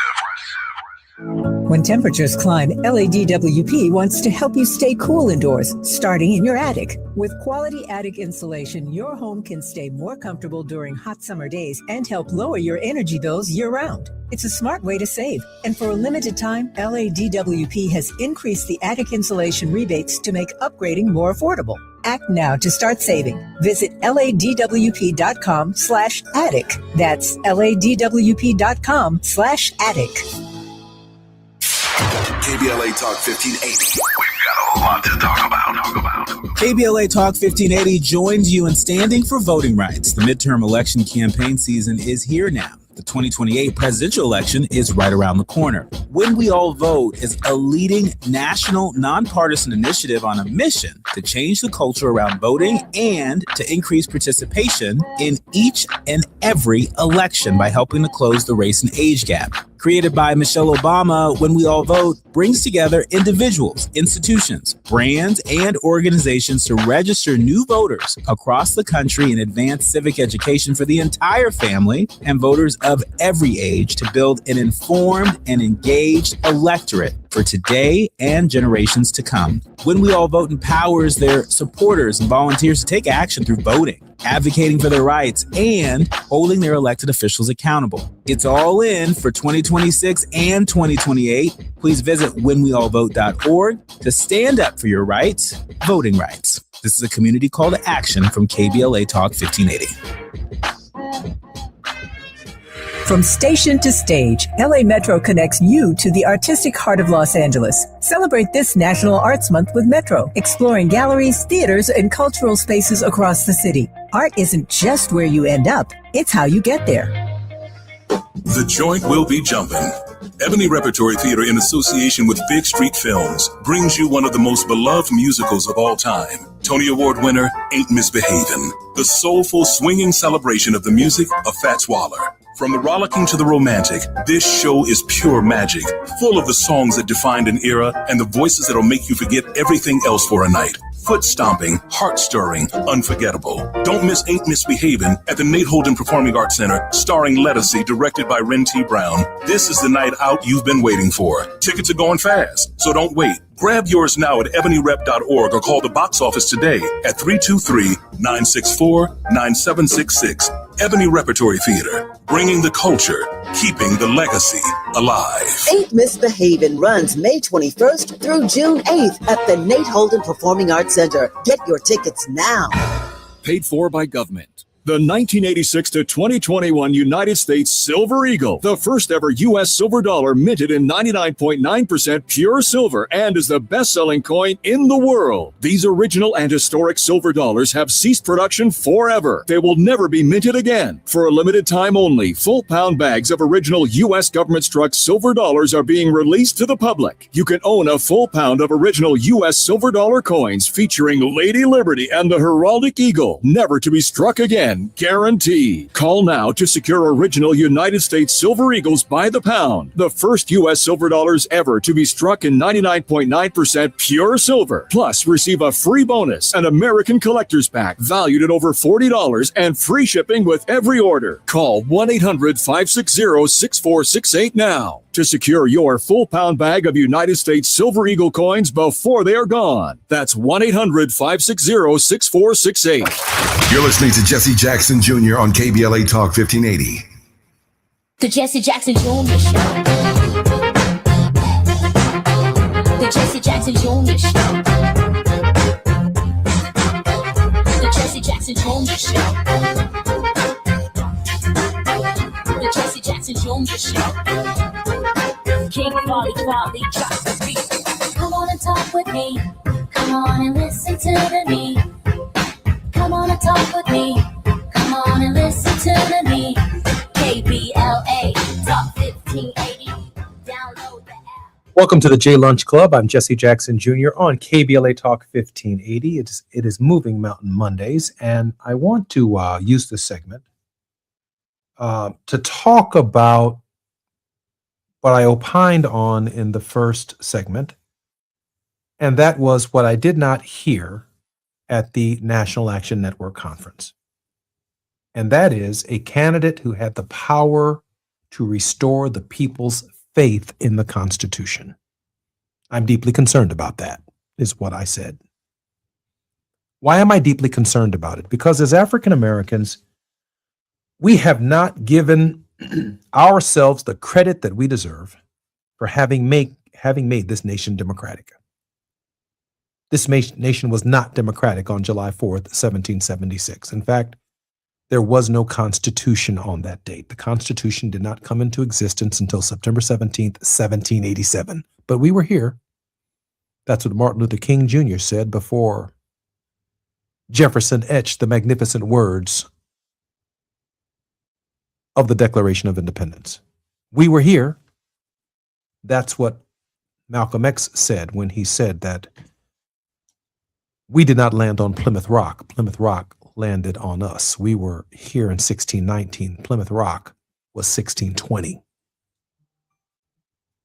The Constitution of the United States is the guiding document of our republic, not the Declaration of Independence. The Declaration of Independence is an aspirational document.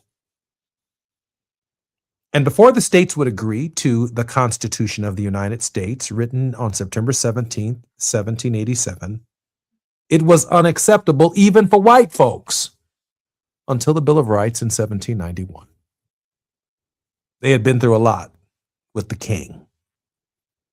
So they wanted freedom of speech, freedom of religion,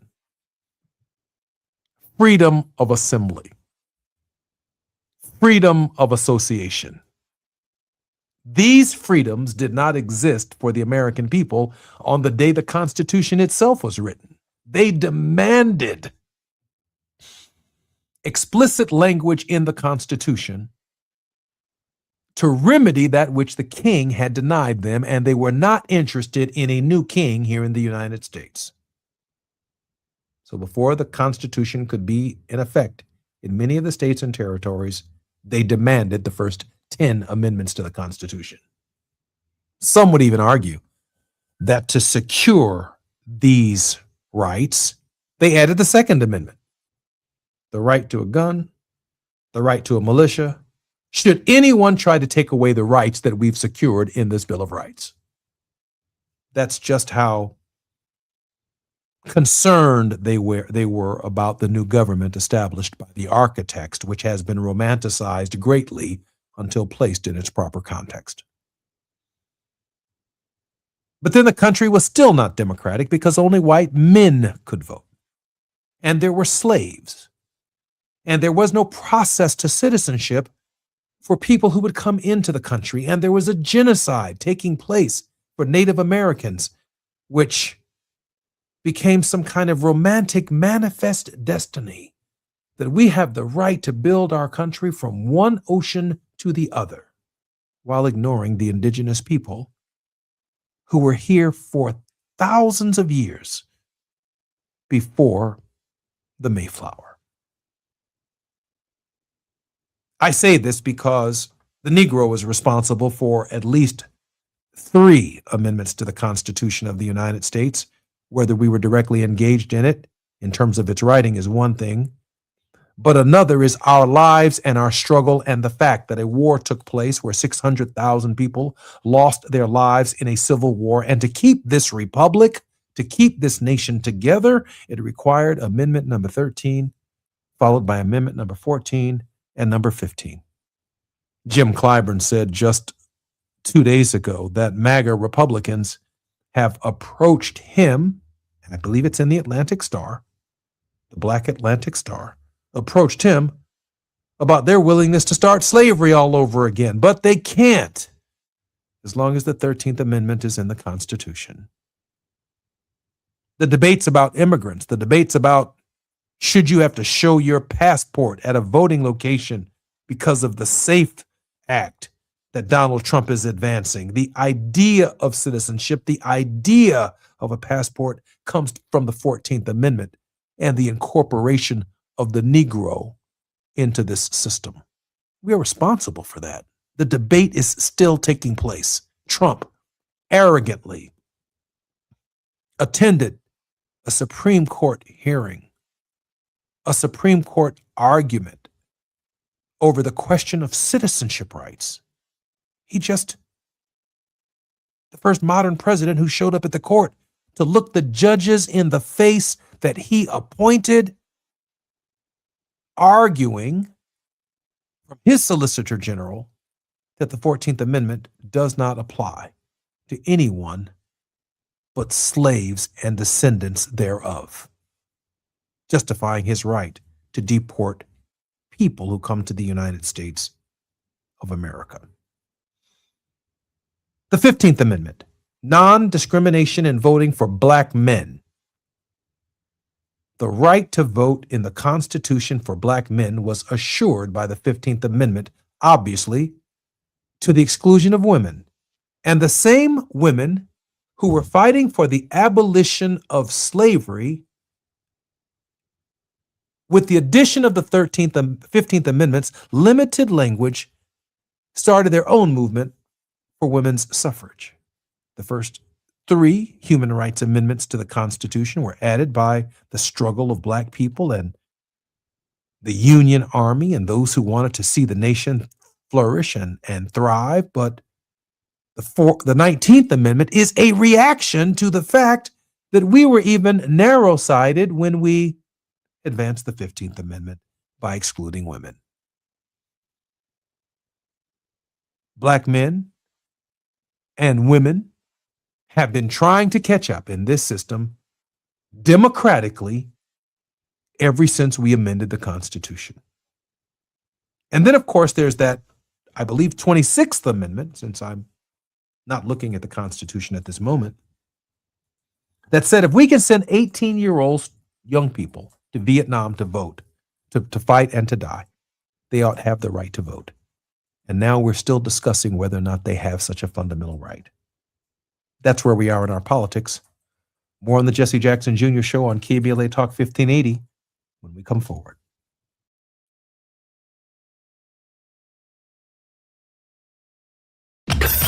While you're stuck in traffic, we can at least bring you up to speed on the news of the day. You're listening to Jesse Jackson Jr. only on KBLA Talk 1580.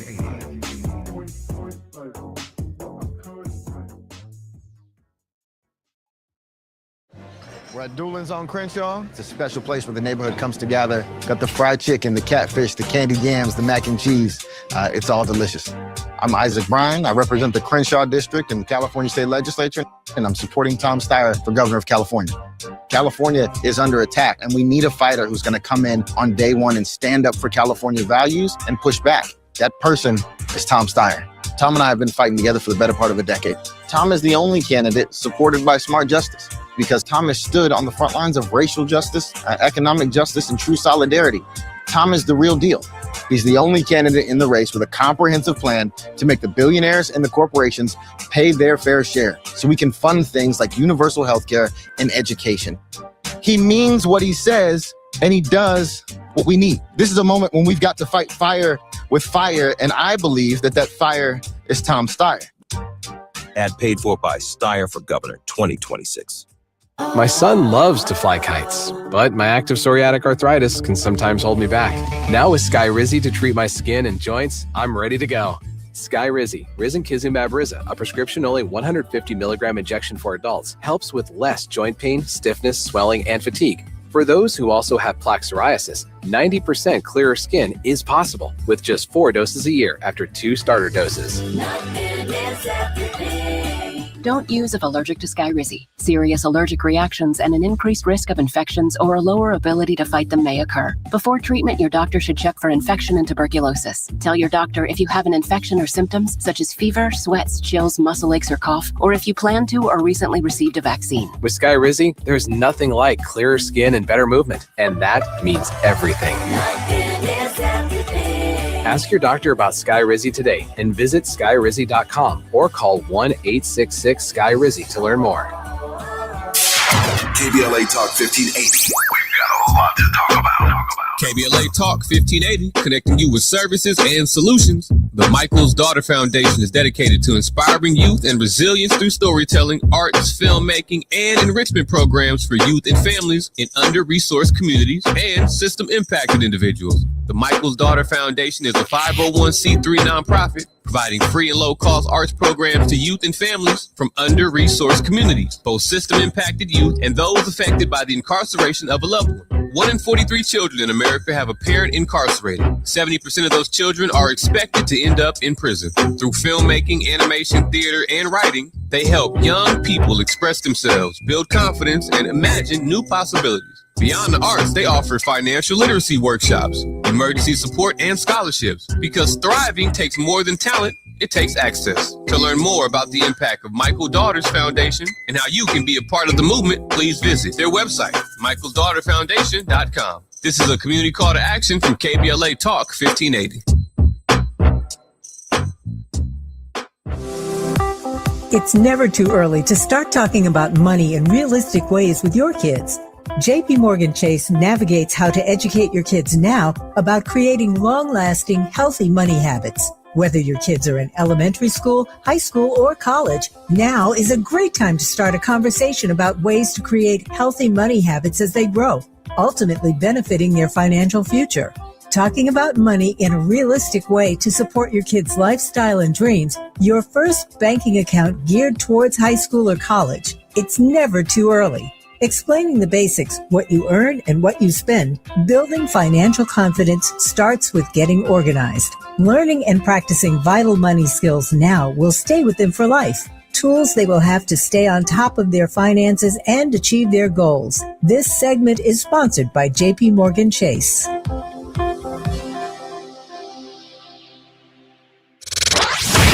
Can we just talk? You've heard me say it before, how we talk to one another matters. Earlier this year, we launched our first cohort, and I'm grateful to those who leaned in early and helped to shape the work. Now I'm inviting you to join me for a new live seminar, The Practice of Dialogue, Becoming a More Effective Communicator.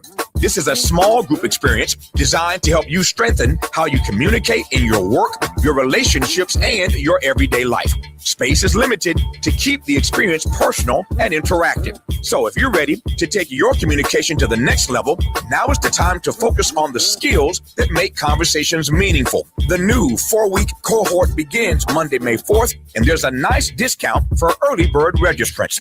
Visit TavishTalks.com to learn more and reserve your place today. That's TavishTalks.com, because better conversations don't just happen, we practice them. Now back to more of Jesse Jackson Jr. on KBLA Talk 1580. The Jesse Jackson Jr. Show. The Jesse Jackson Jr. Show. The Jesse Jackson Jr. Show. The Jesse Jackson Jr. Show. King Volley, drop the beat. Come on and talk with me. Come on and listen to me. Come on and talk with me. Come on and listen to me. KBLA Talk 1580.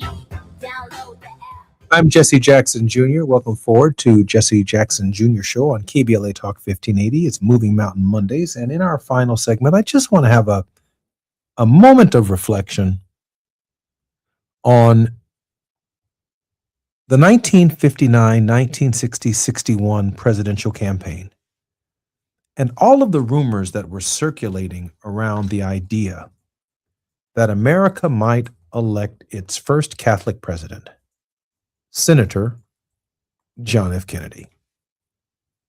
Protestants in the United States were concerned that if a Kennedy, particularly John F. Kennedy, were elected president, that he might show a greater allegiance to the pontiff in Rome than to the American people.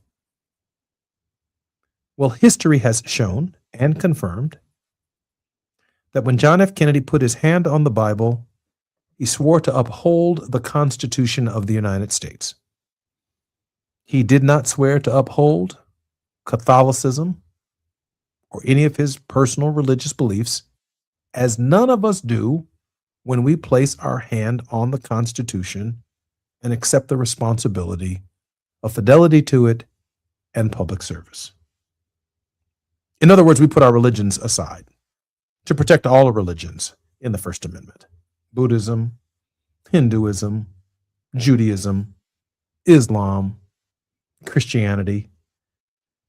Before the Oval Office, all religions, non-religions, and those of us who do not believe in anything have a right in this nation to have the same protections for what we believe in, including nothing. America's open just like that. In our freedom system, we have a right, no matter who the president of the United States is, to be exactly who we are, without any worries or concerns about proselytization of the President of the United States. John F. Kennedy and his brother, Robert, the Attorney General of the United States, swore a fidelity to our rights to believe what we want to believe. As I've done 7, 8, maybe 9 times as a former member of Congress. I swore to uphold the Constitution, not to uphold the Bible or the Torah or the Quran, because we live under a civil code. And personally, we try to reach the standards of an acceptable moral code. But the civil code is the Constitution of the United States. Now, I am ashamed to say that the President of the United States is in a feud with the Pope, a world-respected religious figure who represents half of all Christians in the planet as the vicar of his church. And even though I'm part of a Protestant denomination,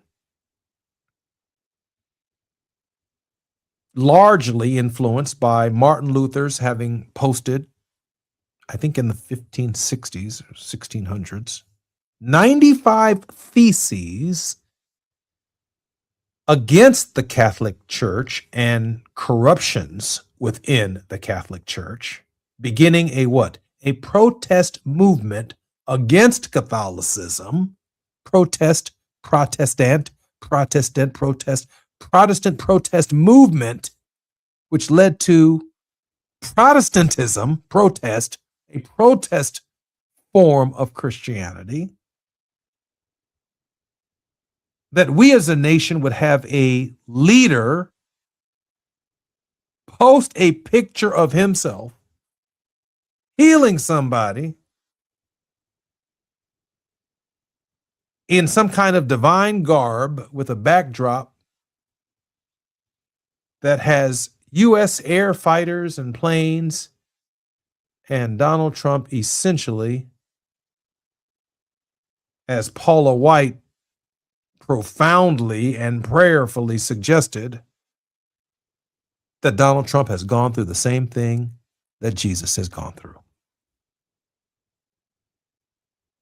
I'm struck by that as an American, that evangelicals have gone so far as to anoint Donald Trump in the lineage of David as some kind of successor to Jesus of Nazareth. And in this moment, I have to ask myself the question, what of the poor? What has he done for the poor? What housing initiative has he advanced for men and women who have no homes? We know that he used the National Guard to clean them off of the streets of Washington, D.C., but where are they? Where did they go? Where did he send them? And removing the so-called eyesore is not a solution to the problem of ending homelessness for all Americans. Excited to learn that Viktor Orban has lost his election. Someone that Donald Trump, as an autocrat and authoritarian, has modeled himself after. What that means is that we, the people, have the power in the vote, won largely by the sacrifice of men and women who were told they were not human and did not have citizenship rights, who earned their citizenship rights the old-fashioned way. They didn't come by way of Ellis Island. They came here making America better.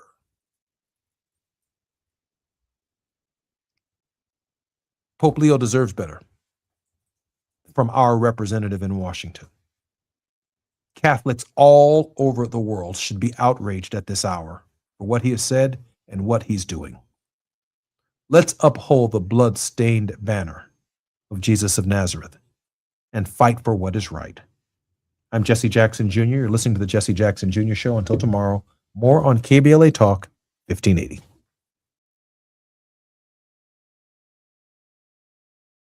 KBLA 1580 Santa Monica. I'm